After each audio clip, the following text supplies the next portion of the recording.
അഹല്യേ, ഇന്നത്തെ പുഷ്പാർച്ചനയ്ക്ക് നിങ്ങൾ തയ്യാറായില്ലേ? മഹർഷേ, അങ്ങ് ഇത്ര പെട്ടെന്ന് മടങ്ങിയെത്തുമെന്ന് ഞാൻ കരുതിയില്ല. ശ്രീരാമ ലക്ഷ്മണ, ഈ കല്ലിന് പിന്നിലെ കഥ കേൾക്കൂ. ഭഗവാനെ, ഞാൻ അങ്ങയുടെ ശരണം തേടുന്നവനാണ്. ഇനി മുതൽ ഞാൻ അങ്ങയുടെ ദാസൻ മാത്രമാണ്. മാരീച്ച, ഞാൻ നിനക്ക് അഭയം നൽകിയിരിക്കുന്നു. ഭക്തനായി ജീവിക്കുക. മിഥിലാപുരിയുടെ ഗംഭീരമായ കൊട്ടാരം സീതാദേവിയുടെ സ്വയംവരത്തിനായുള്ള ഒരുക്കങ്ങൾ നിറഞ്ഞതാണ്. ഗുരുനാഥ, അവിടുന്ന് ശീഘ്രം യാഗം ആരംഭിച്ചാലും.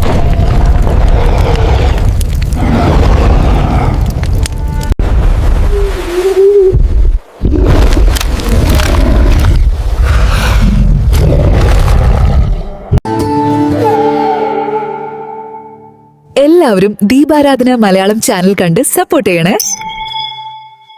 ഇന്ന് നമ്മൾ സംസാരിക്കാൻ പോകുന്നത് പുരാതന കാലത്തെ ഒരു ദിവ്യ കഥയെക്കുറിച്ചാണ്, അഹല്യാമോക്ഷം. ശരിയാണ്, അഹല്യയുടെ കഥയിലുണ്ട് ന്യായവും ക്ഷമയും മോക്ഷവും ചേർന്നിരിക്കുന്നു. അഹല്യയെ ശാപം ബാധിച്ചത് എന്തുകൊണ്ടാണെന്ന് നിനക്ക് ഓർമ്മയുണ്ടോ? ഗൗതമമുനിയുടെ ശാപം കൊണ്ടാണ്. കാരണം ഇന്ദ്രൻ വഞ്ചന ചെയ്തു എന്ന് വിശ്വസിച്ചു. അതിന്റെ പശ്ചാത്തലത്തിൽ അഹല്യയുടെ അവസ്ഥ എന്തായിരുന്നു എന്ന് പറയാമോ? അവൾ ശിലയായി മാറി.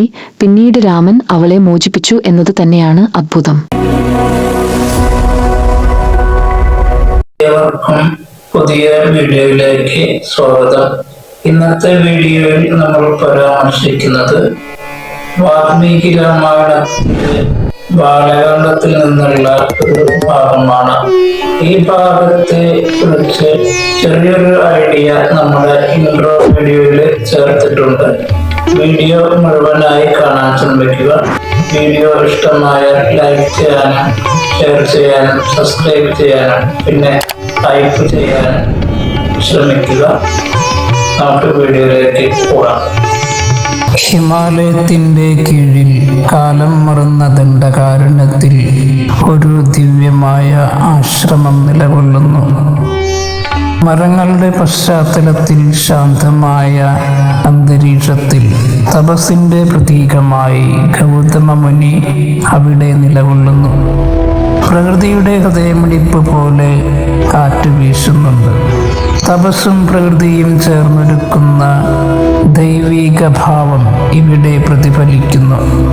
വാത്മീകിയാൽ എഴുതപ്പെട്ടതും തുഞ്ചത്ത് രാമാനുജൻ എഴുത്തച്ഛൻ മലയാളത്തിലേക്ക് പരിഭാഷപ്പെടുത്തിയതുമായ അധ്യാത്മരാമായണത്തിൽ ബാലകാണ്ഡത്തിൽ ഈ രംഗം പ്രസ്താവിച്ചു കാണുന്നു.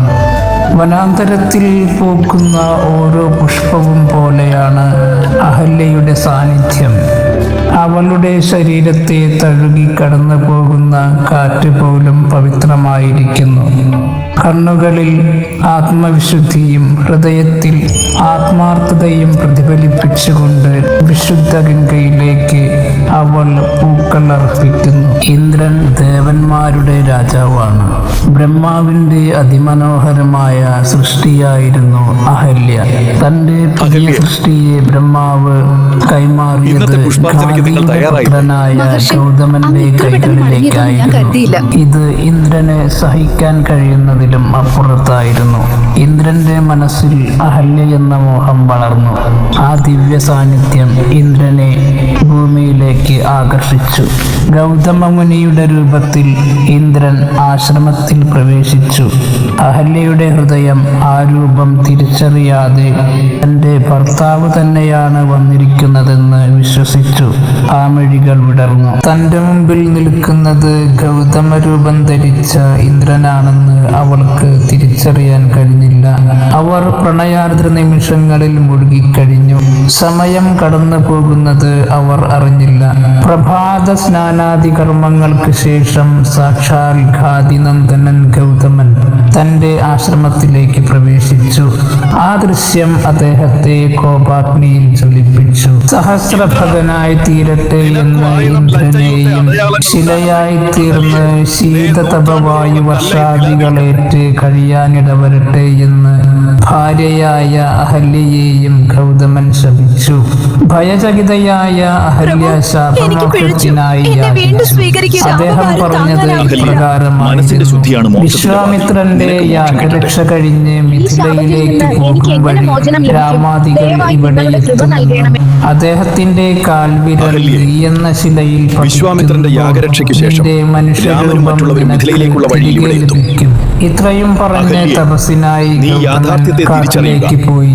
അന്നു ധർമ്മപാത മുതൽ ശുദ്ധമാകും. ശ്രീരാമധ്യാനവുമായി അദ്ദേഹത്തിന്റെ വരവിനായി അവൾ എവിടെയായിരിക്കും നീ? കാലം കടന്നുപോയിക്കൊണ്ടിരുന്നു. ഈ കാറ്റിന്റെ അയോധ്യയിലേക്ക് വിശ്വാമിത്രൻ വന്നു. ദശരഥ മഹാരാജ രാജാവായ ദുഷ്ടരായ മാരീചനും ദശരഥനോട് സുബാഹുവും തന്റെ യാഗം ആവശ്യം ഭംഗപ്പെടുത്തി. അറിയിച്ചു. രഘുനന്ദനൻ തന്റെ രാമനും യാഗത്തിന് അനുഗാമിയായ സ്ഥിരമായി ലക്ഷ്മണനും യാഗരക്ഷയ്ക്കായി വിഘ്നമുണ്ടാക്കുന്ന എങ്കിൽ രണ്ട് മാത്രമേ യാഗം രാക്ഷസരെ വധം സുഗമമായി നടത്താനാവൂ. ചെയ്യുന്നതിലേക്ക് അനുവദിച്ചാലും. രാമലക്ഷ്മണന്മാരെ വിട്ടുതരിക എന്നതായിരുന്നു വിശ്വാമിത്രന്റെ ആവശ്യം. രാമലക്ഷ്മണന്മാരെയും കൊണ്ടുള്ള മുനിയുടെ ആ യാത്രയിൽ വലിയ ഒരു കാട് കടന്നു പോകേണ്ടതായിട്ടുണ്ടായിരുന്നു. താടക എന്ന പേരിൽ ഒരു രാക്ഷസി അവിടെ താമസിക്കുന്നുണ്ടായിരുന്നു. അതിലൂടെ പോകുവാൻ അവൾ ആരെയും അനുവദിച്ചിരുന്നില്ല. ഇക്കാര്യം മുനി രാമലക്ഷ്മണന്മാരെ അറിയിച്ചിട്ടുണ്ടായിരുന്നു. രാമൻ അസ്ത്രം പ്രയോഗിച്ച് രാക്ഷസി താടകയെ വധിക്കുകയും ആ വഴി ജനങ്ങൾക്ക് യഥേഷ്ടം സഞ്ചരിക്കുവാനുള്ള അവസരം ഒരുക്കുകയും ചെയ്തു. യാഗസ്ഥലത്തെത്തിയപ്പോൾ യാഗം ആരംഭിക്കുവാൻ രാമൻ അരുളി ചെയ്തു. ഹോമകുണ്ഡം ജ്വലിച്ചപ്പോൾ അന്തരീക്ഷത്തിൽ നെയ്സുഗന്ധവും വ്യാപിച്ചു. അപ്പോൾ ആകാശത്തു നിന്നും മാംസാവശിഷ്ടങ്ങളുമായി സുബാഹു, മാരീചൻ എന്നീ രാക്ഷസർ യാഗം മുടക്കുവാനെത്തി. രാമൻ തന്റെ അസ്ത്രം കൊണ്ട് സുബാഹുവിനെ വധിച്ചു. ശേഷിച്ച അസ്ത്രം മാരീചനു പിന്നാലെ രക്ഷയില്ലെന്നു കണ്ട മാരീചൻ രാമപാദങ്ങളിൽ അഭയം പ്രാപിച്ചതോടെ അസ്ത്രം രാമന്റെ ആവനാഴിയിലേക്ക് മടങ്ങി. അന്നു മുതൽ രാമഭക്തനായി മാരീചൻ ജീവിതമായി പൂർത്തിയായി. വിശ്വാമിത്രൻ തന്റെ യാഗം നിർവിഘ്നം പൂർത്തിയാക്കുകയും ചെയ്തു. പിന്നീട് അവർ പോയത് മിഥിലയിലേക്കായിരുന്നു. അവിടെ ജനകന്റെ വളർത്തുപുത്രിയുടെ സ്വയംവരം നടക്കുന്നതായുള്ള വാർത്ത വിശ്വാമിത്രൻ അറിഞ്ഞിട്ടുണ്ടായിരുന്നു. മിഥിലയിലേക്കുള്ള യാത്രയിലാണ് ശ്രീരാമാദികൾ ഗൗതമന്റെ തപോവനത്തിൽ രാമന്റെ ദൃഷ്ടികൾ ധരിച്ച അഹല്യയിൽ പതിഞ്ഞു. അഹല്യയ്ക്ക് ശാപമോക്ഷം ലഭിക്കുവാനുള്ള സന്ദർഭം വിശ്വാമിത്രൻ രാമാദികളെ അറിയിച്ചു. രാമൻ തന്റെ പാദത്താൽ ആ ശിലയിൽ സ്പർശിച്ചതോടെ ശില മനോഹരിയായ സ്ത്രീയായി മാറി. ശാപമുക്തയായ അഹല്യപാദാദികൾ കൊണ്ട് രാമാദികളെ പൂജിച്ചു സ്തുതിക്കാൻ തുടങ്ങി. ജ്ഞാനഹോകൃതാർത്ഥയായ ജഗന്നാഥ എന്നാരംഭിക്കുന്ന വരികൾ അഹല്യാസ്തുതി രാമായണത്തിൽ കാലകാണ്ഡത്തിൽ അഹല്യാസ്തുതി എന്ന പേരിൽ സ്ഥാപിച്ചു കാണുന്നു. എല്ലാം നിനക്ക് മാത്രമാണ് കടപ്പെട്ടിരിക്കുന്നത്. വീഡിയോ ഇഷ്ടമായാൽ ലൈക്ക് ചെയ്യാനും ഷെയർ ചെയ്യാനും നിങ്ങളുടെ വിലയേറിയ നിർദ്ദേശങ്ങൾ കമന്റ് ബോക്സിൽ രേഖപ്പെടുത്താനും പിന്നെ ഹൈപ്പ് ചെയ്യാനും മറക്കാതിരിക്കുക. എല്ലാവരും അടുത്തൊരു ദീപാരാധന വീഡിയോയിൽ മലയാളം കാണുന്നത് ചാനൽ വരെ കണ്ട് സപ്പോർട്ട് ചെയ്യണേ. നമസ്കാരം.